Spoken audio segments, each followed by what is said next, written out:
গল্প অন্তিম বিদায়। সন্ধ্যা নেমে এসেছে। ঘরের কোণায় বসে আছেন বৃদ্ধা আসমা। বাতাসে একটা মৃদু ঠান্ডা, কিন্তু আসমার মনে তার চেয়ে অনেক বেশি শীতল অনুভূতি। বারবার চোখ চলে যাচ্ছে দরজার দিকে। মনে হচ্ছে এই বুঝি তার ছেলে ফিরে আসবে। 10 বছর আগে এই বাড়িতে একইভাবে এক সন্ধ্যায় তার ছেলে রাশেদ বের হয়ে গিয়েছিল। রাশেদ তখন যুবক, সাহসী ও দায়িত্বশীল। মায়ের একমাত্র অবলম্বন। বাবা নেই, আর সংসারের সব ভার ছিল তার কাঁধে। রাশেদ কাজের সন্ধানে শহরে যায়। আসমা চেয়েছিলেন ছেলে কাছেই থাকে, কিন্তু রাশেদের স্বপ্ন ছিল বড়। সেই শহরে গিয়ে ব্যবসা করতে চেয়েছিল। মা, তুমি দেখবে, আমি বড় হয়ে যাব, তুমি আর কোনো চিন্তা করবে না।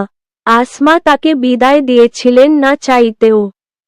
কিন্তু সেই যাওয়া যে শেষ বিদায় হবে, তা কে জানত? কয়েক মাস পরে খবর এলো, রাশেদ কোনো এক দুর্ঘটনায় মারা গেছে। এই খবর শোনার পর আসমার পৃথিবী ভেঙে যায়। সেই দিনের পর থেকে আসমা অপেক্ষায় আছেন।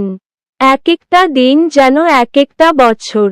প্রতিদিনই দরজার দিকে তাকিয়ে থাকেন তিনি। হয়তো কোনো ভুল হয়েছে, হয়তো রাশেদ একদিন ফিরে আসবে। মায়ের মন কখনো সন্তানের মৃত্যু মেনে নিতে পারে না। আসমার জীবন আজ শুধুই অপেক্ষার। কেউ কেউ তাকে বোঝায়, কিন্তু তিনি কিছুই শুনতে চান না। তার মনে হয়, যদি তিনি অপেক্ষা করেন, হয়তো ছেলেটা সত্যিই ফিরে আসবে। দিনের পর দিন কেটে যায়, আসমার বয়স বেড়ে যায়, কিন্তু তার অপেক্ষা শেষ হয় না।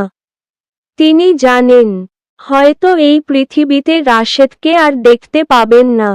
কিন্তু তার বিশ্বাস, অন্য কোনো এক জগতে তিনি আবার তার ছেলেকে পাবেন। সেখানেই তার অপেক্ষা শেষ হবে।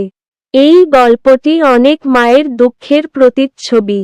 সন্তান হারানোর বেদনা সহজে কাটে না। সেই কষ্ট সময়ের সঙ্গে হয়তো নরম হয়, কিন্তু কোনোদিন সম্পূর্ণ চলে যায় না। আপনি যদি আমার ইউটিউব চ্যানেলে নতুন দর্শক হয়ে থাকেন, তাহলে অবশ্যই ইউটিউব চ্যানেলটিকে সাবস্ক্রাইব করবেন। আর যদি ফেসবুক পেজ থেকে দেখে থাকেন তাহলে অবশ্যই পেজটিকে ফলো দিয়ে আমার পাশে থাকবেন। ভিডিওটিতে একটি লাইক দিয়ে সুন্দর একটি কমেন্ট করবেন। সবাই ভালো থাকবেন, সুস্থ থাকবেন। আল্লাহ হাফেজ।